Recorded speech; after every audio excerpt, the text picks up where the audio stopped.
नमस्कार साथियों, स्वागत है आप सभी का आप ही के अपने YouTube channel GK selection point Ramesh मोंड में। साथियों, आज मैं आपके बीच लेकर आया हूँ मौर्य वंश का भाग 5 और इस भाग में हम अध्ययन करेंगे मौर्यकालीन सामाजिक व्यवस्था के बारे में, मौर्यकालीन आर्थिक व्यवस्था के बारे में और मौर्यकालीन व्यापार के बारे में। साथियों, सभी प्रतियोगी परीक्षाओं हेतु महत्वपूर्ण है ये अध्याय और कक्षा 8 से 12 तक के विद्यार्थी भी इसे अनिवार्य रूप से देखें, उनके पाठ्यक्रम में भी मौर्य वंश आता है। तो शुरुआत करते हैं आज की वीडियो की मौर्यकालीन सामाजिक व्यवस्था से। मौर्यकालीन सामाजिक व्यवस्था का उल्लेख साथियों मेगास्थनीज तथा कौटिल्य दोनों के द्वारा किया गया है। मेगास्थनीज ने भारतीय समाज को 7 जातियों में बांटा है। यह प्रश्न आता है परीक्षाओं में, कितनी जातियों में बांटा है भारतीय समाज को मेगास्थनीज ने? तो 7 जातियों में बांटा है और 7 के साथ आपको नाम याद होने चाहिए। इसमें आपको विकल्प दिया जाता है कि कौन सा जाति वर्ग मेगास्थनीज के द्वारा उल्लेखित नहीं किया गया है। तो देख लीजिए 7 जातियां कौन सी हैं? दार्शनिक, किसान, शिकारी व पशुपालक, व्यापारी व शिल्पी, सैनिक, योद्धा, निरीक्षक और मंत्री। इन 7 जातियों में मेगास्थनीज ने भारतीय समाज को बांटा है। अगला है अर्थशास्त्र में कृषि, पशुपालन, वाणिज्य को शूद्रों का धर्म बताया गया है। तो ये भी आता है कि वो कौन सा ऐतिहासिक ग्रंथ है जिसमें शूद्रों का धर्म बताया गया है कृषि, पशुपालन और वाणिज्य को। तो कृषि, पशुपालन, वाणिज्य को शूद्रों का धर्म किस ग्रंथ में बताया गया है? तो आपको ध्यान में रखना है हमेशा के लिए अर्थशास्त्र ग्रंथ में। मौर्य काल में साथियों शूद्रों को सेना में भर्ती का अधिकार भी था। शूद्रों को सेना में व्यापक स्तर पर भर्ती किया जाता था। ब्राह्मणों को अपराध करने पर कोई सजा या यातना नहीं दी जाती थी। यह आपको ध्यान में रखना है, अपराध करने पर ब्राह्मणों को कोई सजा या यातना नहीं दी जाती थी। और कौटिल्य का जो अर्थशास्त्र ग्रंथ है उस अर्थशास्त्र ग्रंथ में यह उल्लेखित है कि मौर्य वंश में समाज 4 वर्णों में विभाजित था, ब्राह्मण, क्षत्रिय, वैश्य और शूद्र। इसके अलावा कौटिल्य के संदर्भ में यह प्रश्न आता है परीक्षाओं में कि कौटिल्य या चाणक्य या विष्णुगुप्त ने सामाजिक संगठन का आधार क्या माना है? तो मौर्यकालीन सामाजिक संगठन का आधार कौटिल्य ने किसे माना है? वर्णाश्रम व्यवस्था को। कई बार परीक्षाओं में यह प्रश्न आ चुका है। तो वर्णाश्रम व्यवस्था को कौटिल्य ने सामाजिक संगठन का आधार माना है। अब देखिए स्त्रियों के संदर्भ में अगर कथन आ जाए तो स्त्रियों की दशा ठीक थी, हम कह सकते हैं कि बहुत ज्यादा अच्छी नहीं थी तो खराब भी नहीं थी, सामान्य स्थिति थी। इन्हें विवाह विच्छेद की अनुमति थी। और अर्थशास्त्र में साथियों विवाह विच्छेद को कहा गया है मोक्ष। ये इंपॉर्टेंट प्रश्न है। मोक्ष से आप क्या समझते हैं मौर्यकालीन सामाजिक व्यवस्था के संदर्भ में? तो विवाह विच्छेद जो है उसको कहा गया है अर्थशास्त्र ग्रंथ में मोक्ष। इसके अलावा स्त्रियों को जो है पुनर्विवाह तथा नियोग की भी अनुमति प्राप्त थी। अब देखिए 3-4 शब्दावलियां हैं जो परीक्षाओं में आती हैं, वो आपको ध्यान में रखनी है। शब्दावली आती है अनिष्कासिनी। अनिष्कासिनी देखिए साथियों कौन सी स्त्रियां होती थी? ये होती थी उच्च वर्ग की स्त्रियां जो घर के अंदर ही रहती थी। इनको क्या कहा जाता था? अनिष्कासिनी। एक आता है सबसे इंपॉर्टेंट है रूपा जीवा। रूपा जीवा कहा जाता था वेश्याओं को। इनके कार्यों का निरीक्षण कौन करता था? गणिकाध्यक्ष। हमने पढ़ा था पिछले वीडियो में कि केंद्रीय प्रशासन में 26 अध्यक्षों का उल्लेख मिलता है अर्थशास्त्र ग्रंथ में। इसमें एक गणिकाध्यक्ष भी था और ये गणिकाध्यक्ष कौन होता था? वेश्याओं के कार्यों का निरीक्षण करने वाला। रंगोपजीवी। रंगोपजीवी कौन होते थे? पुरुष गायक तथा नर्तक कलाकार। जो पुरुष गायक और नर्तक कलाकार होते थे उनको रंगोपजीवी कहा जाता था। अगर शब्दावली आ जाए रंगोपजीवनी तो इसका उल्टा हो जाएगा, महिला गायक व नर्तक कलाकारों को क्या कहा जाता था? रंगोपजीवनी। अब देखिए साथियों ये जो फैक्ट्स जो मैं आपको तथ्य बता रहा हूं ये सारे के सारे तथ्य इंपॉर्टेंट हैं। आजकल परीक्षाओं में जो है ज्यादातर जो प्रश्न आते हैं वो कथनों के संदर्भ में आते हैं। आपको 4 कथन दे दिए जाते हैं और पूछ लेगा कौन सा सही है या कौन सा नहीं है। तो सती प्रथा के संदर्भ में कथन आता है कि अर्थशास्त्र में इसका उल्लेख मिलता है, तो अर्थशास्त्र में सती प्रथा का कोई उल्लेख नहीं मिलता है। यह आपको ध्यान में रखने वाली बात है।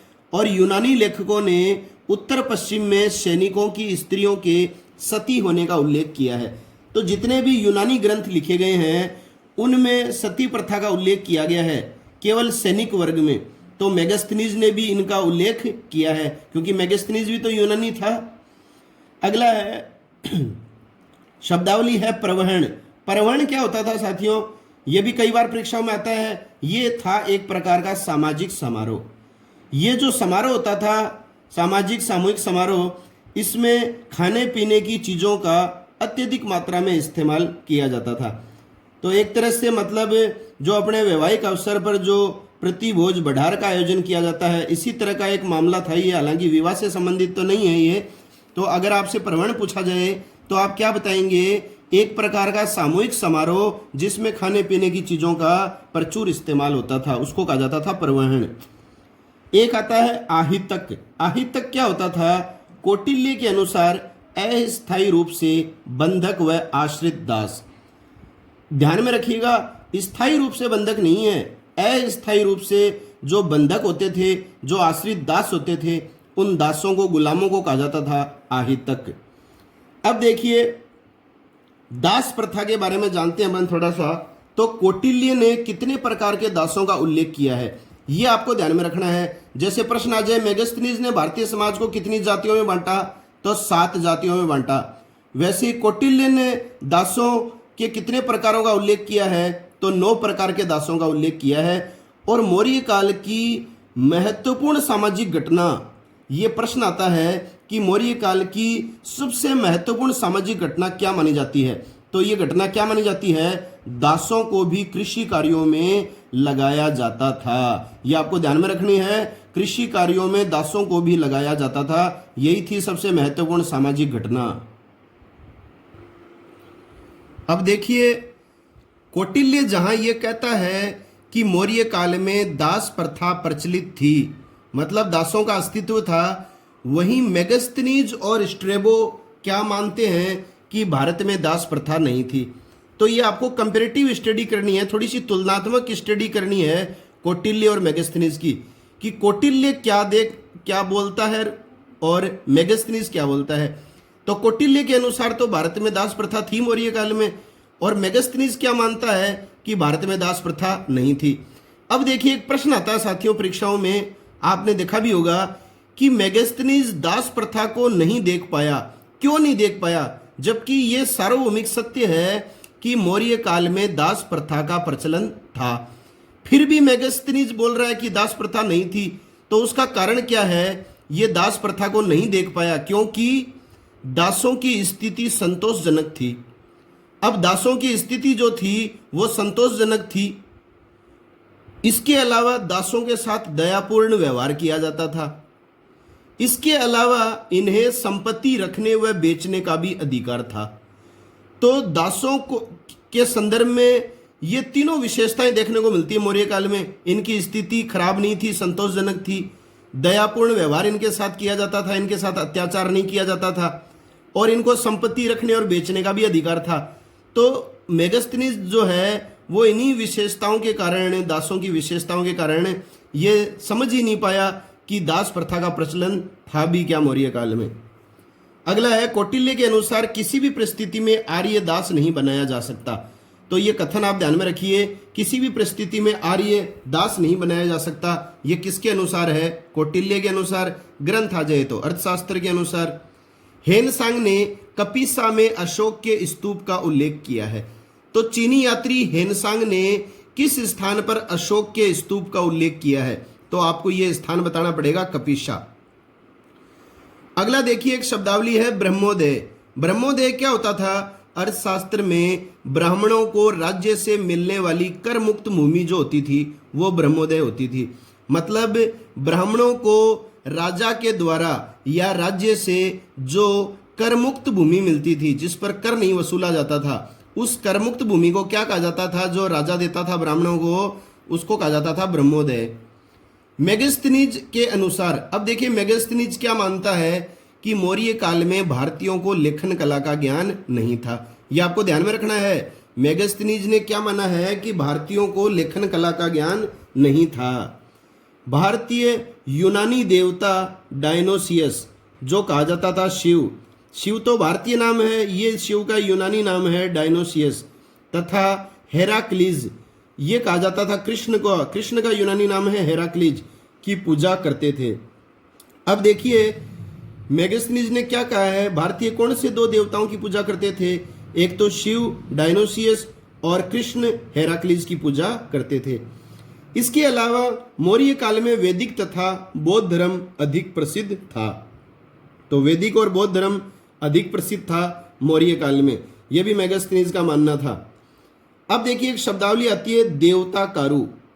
तो देवताकारु कौन लोग होते थे? वो लोग जो देवताओं की मूर्तियां बनाते थे। तो देवताओं की मूर्तियां बनाने वाले शिल्पी क्या कहलाते थे? देवताकारु। अब देखिए साथियों, ग्रीक लेखकों या यूनानी लेखकों ने गंगा नदी का उल्लेख उपास्य देवी के रूप में किया है। तो गंगा नदी का उल्लेख उपास्य या उपासना देवी के रूप में किसने किया है? यूनानी लेखकों ने। तो ये थी अपनी सारी सामाजिक व्यवस्था।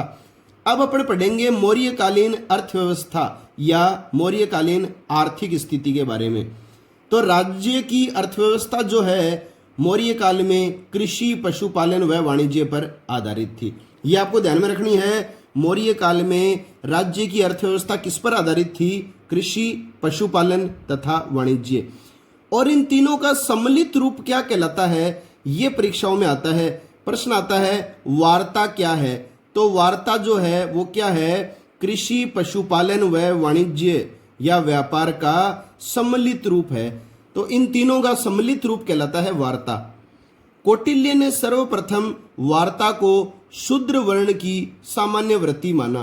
तो कौटिल्य ने सबसे पहले कौन से वर्ण की सामान्य वृत्ति माना वार्ता को? तो माना है शूद्र वर्ण की। और देखिए साथियों, मौर्य काल ही वो एक ऐसा काल था जिसमें पहली बार राजस्व प्रणाली की रूपरेखा तैयार की गई। तो कौन से वंश के शासकों ने या किस वंश के काल में पहली बार भारत में राजस्व प्रणाली की रूपरेखा तैयार की गई थी? तो वो की गई थी मौर्य काल में। अब देखिए मौर्यकालीन अर्थव्यवस्था से संबंधित कुछ शब्दावली हैं साथियों, जो आपको ध्यान में रखनी है और इन शब्दावलियों में से प्रश्न बनता है। जैसे सबसे पहली शब्दावली है क्षेत्रक। क्षेत्रक किसको कहा जाता था? अर्थशास्त्र में भूस्वामी को क्षेत्रक कहा जाता था। जो भूमि का स्वामी होता था, मालिक होता था, उसको क्या कहा जाता था? क्षेत्रक। इसके अलावा काश्तकार जो होते थे, काश्तकारों को क्या कहा जाता था? उपवास। तो भूमि के मालिक को तो क्षेत्रक कहा जाता था और काश्तकारों को, मजदूरों को कहा जाता था उपवास। अब देखिए मेगास्थनीज स्ट्रेबो एरियन के अनुसार सारी भूमि राजा की होती थी। तो मेगास्थनीज, स्ट्रेबो और एरियन का क्या मानना था कि जो सारी भूमि होती थी वो किसकी होती थी? राजा की होती थी। एक है परिणय कर, ये भी आता है परीक्षाओं में। तो परिणय कर क्या था? अर्थशास्त्र में वर्णित एक आपातकालीन कर परिणय था। तो ये आपको ध्यान में रखना है, आपातकालीन कर। ये आप किसी भूमि कर, कृषि कर, अन्य कर मत बता देना, धार्मिक कर। ये था एक आपातकालीन कर, इसका नाम था परिणय। और अर्थशास्त्र में कुल कितने करों का वर्णन मिलता है? तो देखिए साथियों, ये कुछ ऐसी चीजें होती है जो परीक्षाओं में आ जाती है और हम पहली बात तो इतना गौर करते नहीं है इस चीज पर, और हर जगह इस चीज का उल्लेख भी नहीं मिलता है। तो परीक्षाओं में अगर आपसे पूछा जाए कि अर्थशास्त्र में कुल कितने करों का वर्णन है, तो कितने करों का वर्णन है? 21 करों का वर्णन है। और दासों के कितने प्रकार बताए गए हैं अर्थशास्त्र में? याद करिए, 9 प्रकार के दासों का उल्लेख मिलता है। मेगास्थनीज ने दास प्रथा बताई थी क्या भारत में? नहीं बताई। तो अर्थशास्त्र में 21 करों का वर्णन है। आपातकालीन कर क्या कहलाता था? परिणय कर। अब देखिए अगली शब्दावली है परिहारिका। परिहारिका क्या होते थे? कर मुक्त गांव जो होते थे, कर मुक्त गांवों को कहा जाता था परिहारिका। अगला है आयुधिका, जो गांव सैनिक आपूर्ति करते थे। तो सैनिक आपूर्ति करने वाले गांव क्या कहलाते थे? आयुधिका। कुप्य, कुप्य कौन से गांव होते थे? जो गांव कच्चे माल की आपूर्ति करते थे। कच्चे माल की आपूर्ति करने वाले गांव क्या कहलाते थे? कुप्य। बलि व भाग, ये आप विशेष ध्यान में रखिए, ये मोस्ट इंपॉर्टेंट है। बलि व भाग, कोई सा भी शब्द आ सकता है, या तो बलि या भाग। अशोक के रुमंदेई अभिलेख में केवल 2 करों का उल्लेख मिलता है, बलि तथा भाग। तो आपने पढ़ा था रुमंदेई अभिलेख में अशोक ने जो है वो धार्मिक करों को समाप्त कर दिया था और भूमि कर को जो है 1/4 से घटाकर 1/8 कर दिया था। तो ये 2 कर जो हैं इनका उल्लेख अशोक के रुमंदेई अभिलेख में मिलता है, बलि तथा भाग का। मेगास्थनीज के अनुसार भारत में अकाल नहीं पड़ते थे। देखिए साथियों, अकाल नहीं पड़ते थे ये माना था मेगास्थनीज ने। और अर्थशास्त्र चाणक्य क्या मानता है? चाणक्य ने कहा है अकाल पड़ते थे। अर्थशास्त्र में अकाल के समय राजा द्वारा प्रजा की भलाई के उपायों का वर्णन मिलता है। किसमें वर्णन मिलता है? अर्थशास्त्र में। अब देखिए 3 व्यवसाय थे जो राजा के नियंत्रण में थे, नमक व्यवसाय, खान व्यवसाय और जंगल। ये जो हैं वो राजा के नियंत्रण में होते थे, नमक, खान और जंगल। इसके अलावा जंगल 2 प्रकार के होते थे, हस्तीवन और द्रव्यवन। ये थे जंगल के 2 प्रकार। कौटिल्य ने अर्थशास्त्र में 10 प्रकार की भूमियों का उल्लेख किया है। तो अर्थशास्त्र में 10 प्रकार की भूमियों का उल्लेख मिलता है, ये भी आपको ध्यान में रखना है। 10 प्रकार की भूमियों का, 21 प्रकार के करों का और 9 प्रकार के दासों का। इसमें कुछ भूमियां देखो जो आपकी परीक्षा की दृष्टि से इंपॉर्टेंट है, वो मैं आपके बीच बता रहा हूं। अगर आपसे पूछा जाए केवल वर्षा द्वारा खेती पर निर्भर भूमि, केवल वर्षा पर ही निर्भर जो भूमि होती थी उसको बोलते थे देवमात्रक। केवल वर्षा द्वारा खेती पर निर्भर भूमि होती थी देवमात्रक। वह भूमि जिसमें बिना वर्षा के भी अच्छी खेती हो सकती थी उसको बोलते थे अदेवमात्रक। तीसरी है कृष्ट भूमि। जो जुती हुई भूमि होती थी उसको बोलते थे साथियों कृष्ट भूमि। और बिना जुती हुई भूमि पूछी जाए तो अकृष्ट आ जाएगा।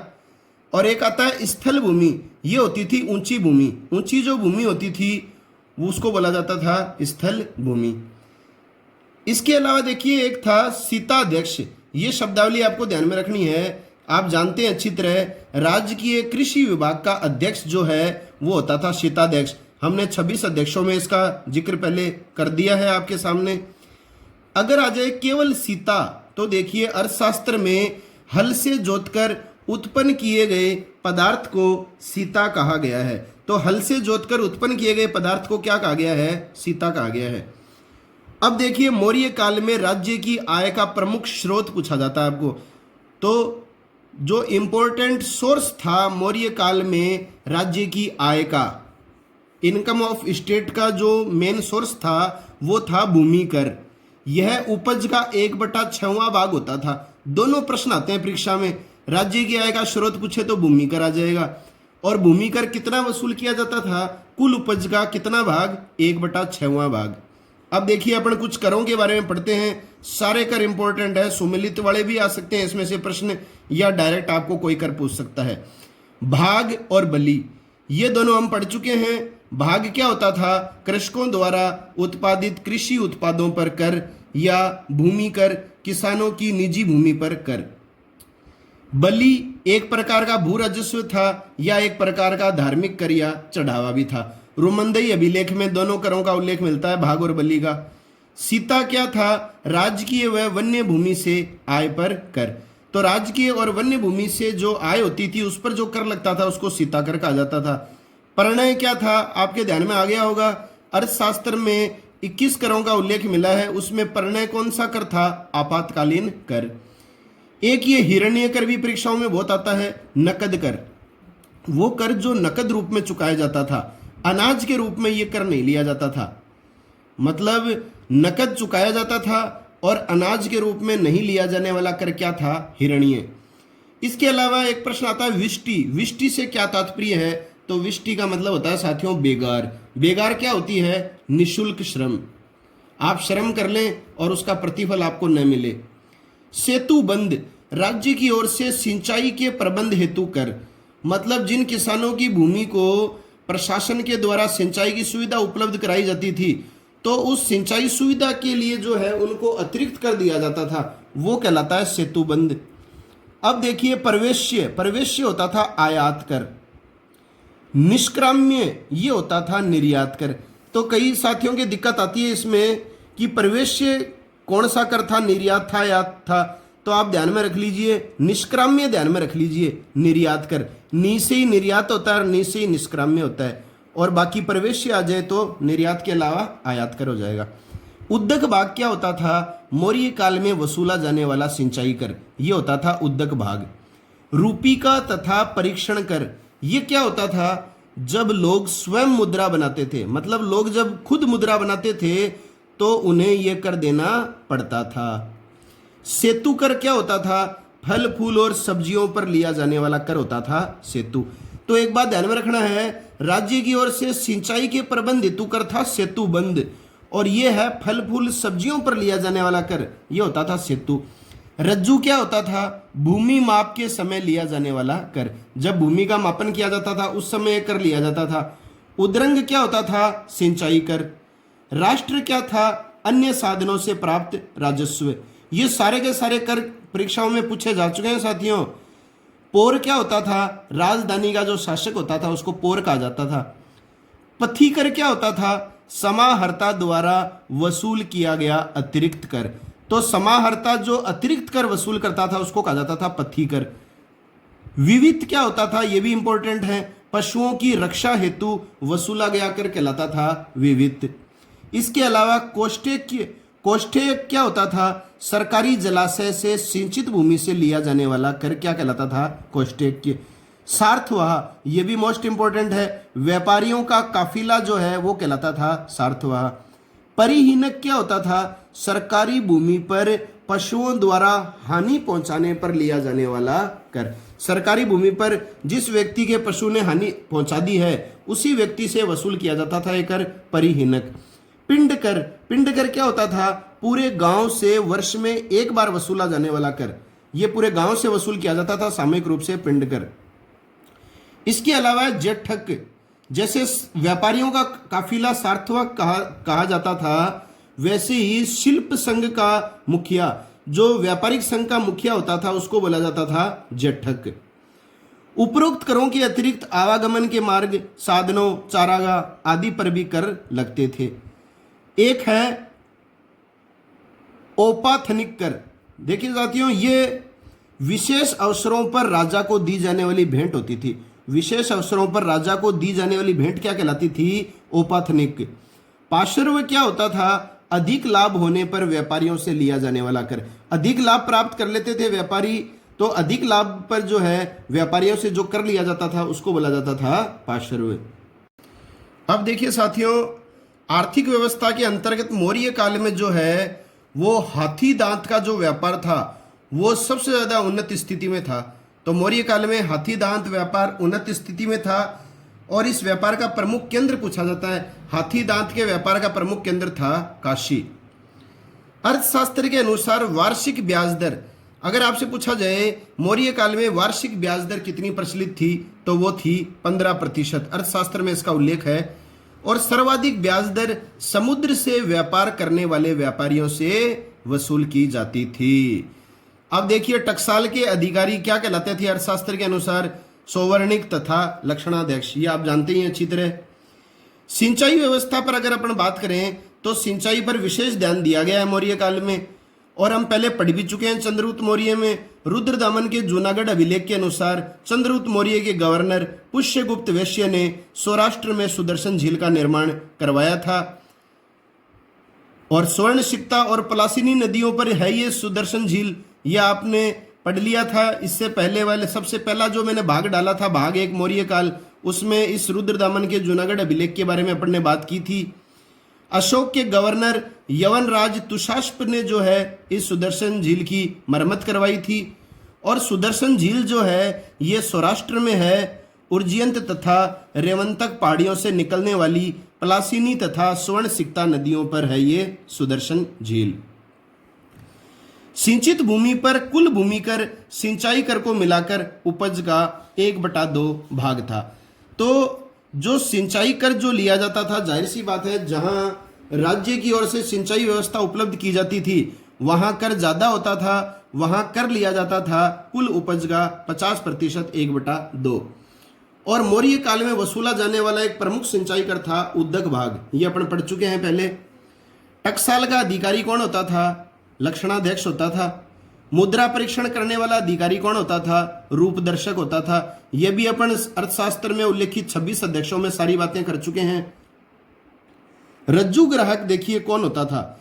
यह अधिकारी खड़ी फसल को माप कर उस पर कर लगाने वाला बंदोबस्त अधिकारी था। तो खड़ी फसल जो होती थी, फसल तैयार हो जाती थी, उस समय उस फसल को माप लेता था ये और कर लगाता था कौन अधिकारी? रज्जू ग्राहक। अब देखिए थोड़े से मौर्यकालीन प्रचलित सिक्कों की अपन बात कर लेते हैं, वेरी वेरी इंपॉर्टेंट है। अगर आपसे पूछा जाए कि मौर्यकाल में प्रचलित सोने का सिक्का था तो सोने के 2 सिक्के प्रचलित थे, सुवर्ण और निष्क। याद रखने हैं स्वर्ण और निष्क। चांदी के सिक्के पूछे जाएं तो कारशापण, पण और धरण। वैसे सामान्य रूप से ज्यादातर प्रचलन में जो सिक्का आता था वो था पण मुद्रा। तो कारशापण, पण और धरण ये तीनों चांदी के सिक्के थे। तांबे का छोटा सिक्का कहलाता था कांकणी मुद्रा। कांकणी जो सिक्का था वो तांबे का छोटा सिक्का था। इसके अलावा तांबे का एक सिक्का और प्रचलन में था जिसको कहा जाता था माशक। और मौर्यकालीन जो सिक्के थे वो आहत सिक्के थे, मतलब पंचमार्की सिक्के थे। अब अपन लेंगे मौर्यकालीन व्यापार। मौर्यकालीन व्यापार के बारे में देखिए साथियों, क्या है कि कौटिल्य ने क्या माना है कि स्थल मार्ग की अपेक्षा नदी मार्ग से व्यापार अधिक होता था। तो ये बात एकदम सही है, समुद्री मार्ग से व्यापार अधिक होता था और समुद्री मार्ग से जो व्यापार किया जाता था उन व्यापारियों से अधिक ब्याज भी लिया जाता था, 15% से भी ज्यादा लिया जाता था उनसे। मौर्य काल में व्यापार जो है वो जल व थल दोनों मार्गों से होता था। व्यापारी श्रेणियों में विभाजित थे और श्रेणियों का मुखिया कौन होता था? अभी मैंने आपको बताया था, श्रेष्ठी कहलाता था। जातक ग्रंथों में जातकों में 18 प्रकार की श्रेणियों का उल्लेख मिलता है। तो जातकों में 18 प्रकार की श्रेणियों का उल्लेख मिलता है। महात्मा बुद्ध के संदर्भ में हम बात करेंगे ये जातक कथाएं। मौर्य काल का सबसे प्रधान उद्योग, अब देखिए ये प्रश्न इंपॉर्टेंट है, मौर्य काल का सबसे प्रधान उद्योग कौन सा था? तो ये था सूत कातने व बुनने का। तो आप बता देना सूती वस्त्र उद्योग। जाहिर सी बात है, एकदम सही उत्तर है सूती वस्त्र उद्योग। वस्त्र निर्माण के लिए सरकारी कारखाने भी थे। सूती वस्त्रों के लिए प्रसिद्ध केंद्र कौन कौन से थे? देखो साथियों, सबसे पहला है काशी। तो काशी नाम से आपको ध्यान में आ गया होगा, हाथी दांत का व्यापार भी उन्नत स्थिति में था मौर्य काल में। और मौर्य काल में हाथी व्यापार का केंद्र क्या था? तो काशी था। तो इसमें भी सूती वस्त्रों के लिए भी काशी प्रसिद्ध था। एक बंग प्रसिद्ध था बंगाल का, कलिंग प्रसिद्ध था उड़ीसा का, मालवा, पुंडरू, ये जो 5 जो केंद्र हैं इसमें देखो आप 3 केंद्र ध्यान में रखो, एक तो काशी, एक बंग और एक कलिंग। काशी व पुंड्र में रेशमी वस्त्र भी बनते थे। तो काशी और पुंड्र में जो है वो रेशमी वस्त्र भी बनते थे सूती वस्त्रों के अतिरिक्त। अब ये जो बंग है ये आपको कब बताना है उत्तर? जब आपसे पूछा जाए कि कहाँ की मलमल विश्व विख्यात थी। तो बंग की मलमल विश्व विख्यात थी। चीन से आने वाला रेशम क्या कहलाता था? चीनी पट्ट कहलाता था। श्वेत, सफेद व चिकना वस्त्र क्या कहलाता था? दुकूल कहलाता था। और क्षोम ये क्या होता था? ये भी एक प्रकार का रेशमी वस्त्र था। पेड़ के पत्तों या रेशे से बनाए गए वस्त्र क्या कहलाते थे? पेड़ के पत्तों और रेशों से बनाए गए वस्त्र कहलाते थे पत्रोम। ये सारे इंपॉर्टेंट है साथियों। पत्रोम का जैसे आपको पूछ ले कि पत्रोम क्या था, तो पेड़ के पत्तों या रेशों से बनाए गए वस्त्र क्या थे? पत्रोम। अगला है कौटिल्य द्वारा वर्णित एक प्रकार का वस्त्र, ये भी था कौशेय। कौशेय यदि आपसे पूछा जाए तो कौशेय भी क्या था? कौटिल्य के द्वारा वर्णित एक प्रकार का वस्त्र था। जैसे पत्रोम तो पेड़ के पत्तों या रेशों से बनाया गया वस्त्र था, इसी तरह से कौशेय क्या था? यह भी एक प्रकार का वस्त्र था। व्यापारिक जहाजों का निर्माण भी एक प्रमुख उद्योग था। स्ट्रेबो व कौटिल्य के अनुसार जहाज निर्माण पर राज्य का एकाधिकार था। मौर्य काल के प्रसिद्ध बंदरगाह। अब देखिए साथियों, बंदरगाहों के बारे में प्रश्न निश्चित रूप से पूछा जाता है। ये दो तो आप विशेष रूप से ध्यान में रखिए कि मौर्य काल के प्रसिद्ध बंदरगाहों में सबसे प्रसिद्ध बंदरगाह अगर पूर्व का पूछा जाए आपको तो आएगा ताम्रलिप्ति बंदरगाह। अगर पश्चिम का पूछा जाए तो आएगा भृगु कच्छ, जिसको बड़ोच भी कहा जाता है। मौर्य काल में आंतरिक व्यापार के प्रमुख केंद्र कौन कौन से थे? तक्षशिला, तोशाली, पाटलिपुत्र, उज्जैन, काशी, कौशाम्बी। ये 6 जो केंद्र थे ये आंतरिक व्यापार के प्रमुख केंद्र थे। इसके अलावा मिस्र शासक जिसने लाल सागर के तट पर बर्निश नामक बंदरगाह स्थापित करवाया, तो वो कौन था? मिस्र का शासक जिसने लाल सागर के तट पर बर्निश बंदरगाह स्थापित कराया था, तो उत्तर आएगा टॉलमी। अब देखो श्रेणियों के जो न्यायालय होते थे, श्रेणी न्यायालय का प्रधान कौन होता था? तो ये होता था महाश्रेष्ठी। तो महाश्रेष्ठी कौन था? श्रेणी न्यायालय का प्रधान। अब देखिए साथियों, यूनानी लेखक जिसने श्वेत लोहे की तलवार का उल्लेख किया है तो वो है कार्टियस। और भी आता है इसके बारे में, तथा यह भी कहा है कि मौर्य काल में लौह उद्योग अत्यंत विकसित अवस्था में था। तो मौर्य काल में लौह उद्योग अत्यंत विकसित अवस्था में था। और किस व्यक्ति ने श्वेत लोहे की तलवार का उल्लेख किया है? तो वो है यूनानी लेखक कार्टियस। अब देखिए साथियों, अपन बात करेंगे मौर्य काल में व्यापारिक मार्ग। तो मौर्य काल में जो है, आपको अगर राजमार्गों की बात पूछ ले तो 4 राजमार्ग थे कुल व्यापारिक दृष्टि से। तो 4 प्रमुख राजमार्ग थे मौर्य काल में। प्रथम जो राजमार्ग है वो सबसे इंपॉर्टेंट है। देखो इसके संदर्भ में क्या प्रश्न बनते हैं, जैसे अजय मौर्य वंश का सबसे महत्वपूर्ण राजमार्ग कौन सा था? तो प्रथम राजमार्ग था। वर्तमान में ग्रांड ट्रंक रोड नाम से किस राजमार्ग को जाना जाता है? तो ये भी प्रथम राजमार्ग को जाना जाता है।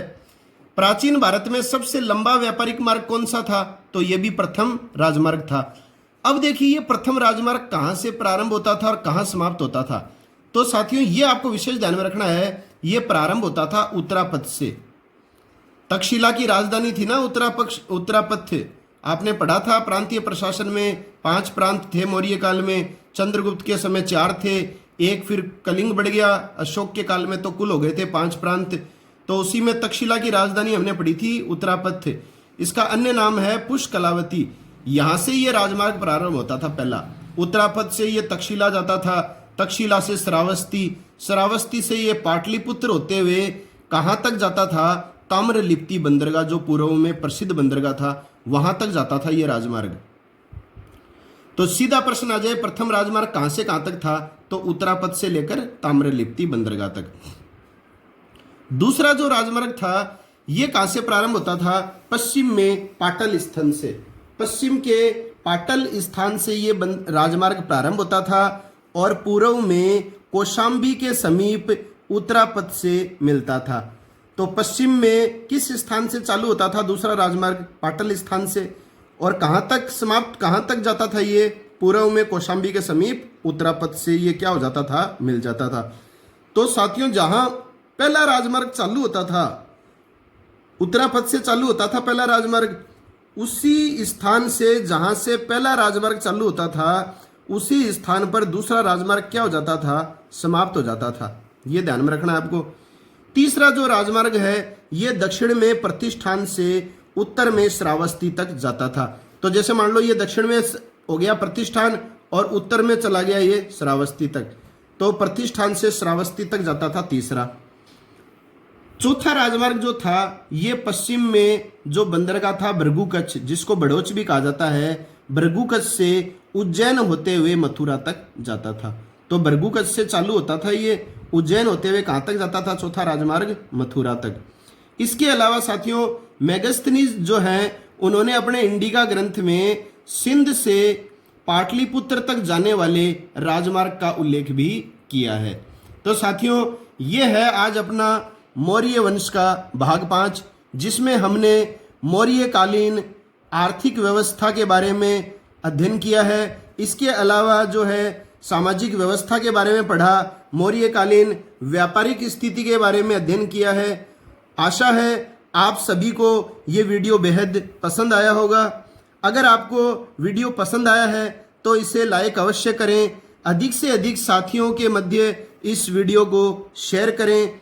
सब्सक्राइब अगर अभी तक आपने नहीं किया है तो सब्सक्राइब कर लें, बेल आइकन को दबा लें ताकि मेरे द्वारा प्रदर्शित होने वाले सभी वीडियोस के नोटिफिकेशन आप तक सबसे पहले पहुंच सकें। तो मिलते हैं अगले वीडियो के साथ, तब तक के लिए जय हिंद, जय भारत।